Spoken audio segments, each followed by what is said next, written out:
Acts chapter 1.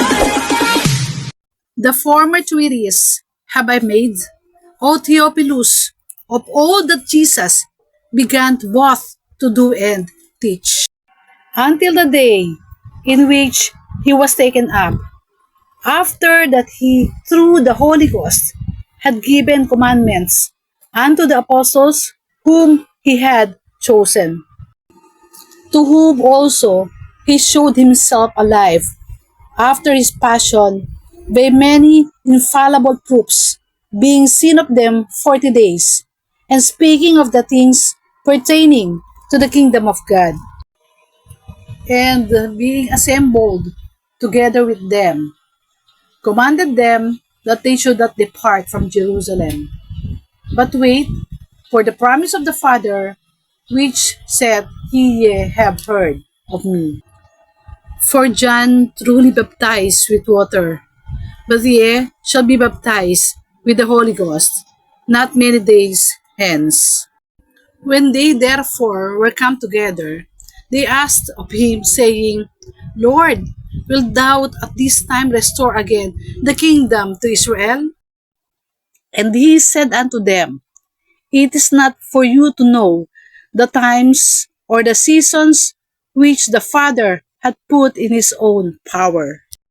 But ye shall receive power after that the Holy Ghost is come upon you, and ye shall be witnesses unto me, both in Jerusalem and in all Judea and Samaria, and unto the uttermost part of the earth. And when he had spoken these things, while they beheld, he was taken up, and a cloud received him out of their sight. And while they looked steadfastly toward heaven as he went up, behold, two men stood by them in white apparel, which also said, Ye men of Galilee, why stand ye gazing up into heaven? This same Jesus, which is taken up from you into heaven, shall so come in like manner as ye have seen him go into heaven. Then returned they unto Jerusalem from the mount called Olivet, which is from Jerusalem a Sabbath day's journey.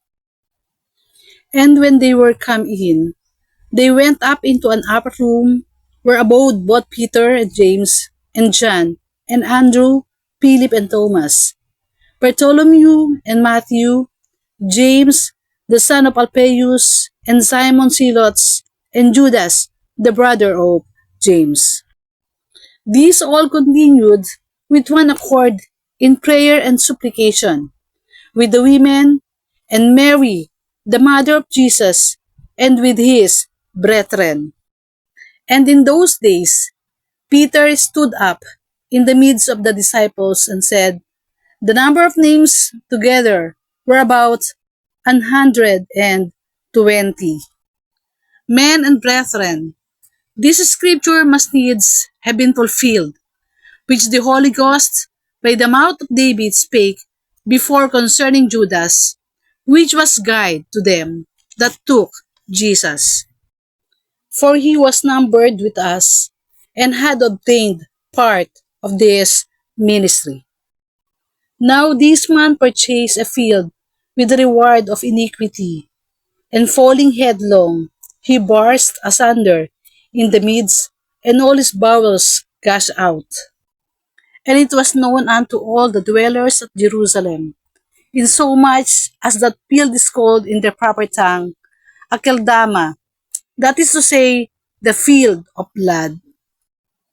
For it is written in the book of Psalms, Let his habitation be desolate, and let no man dwell therein. In his bishopric let another take.